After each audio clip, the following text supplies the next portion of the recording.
It's getting to be that time of year, so today we're going to install the Issyauto flagpole mount in a third generation Toyota Tacoma.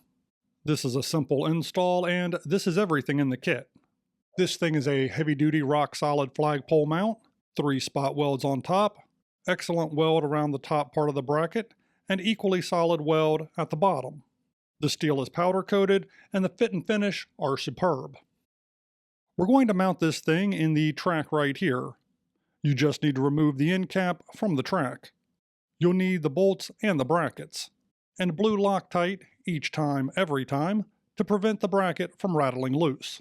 Put the bolts through the mount like this, and you just slide it into the track.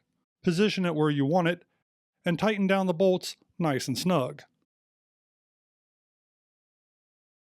Replace the rail end cap and you're done.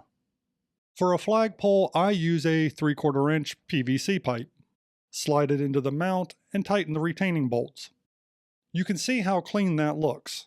And yes, the end of the pole rests on the bed of the truck for added stability. Here's another angle and you can see how the mount is below the edge of the bed so that it does not interfere with any type of cargo cover that you might have. That's it. It's just that simple. That's the Issyauto flagpole mount for a third generation Toyota Tacoma. Go forth and raise your own flag and maybe, just maybe, I'll see you on the next video.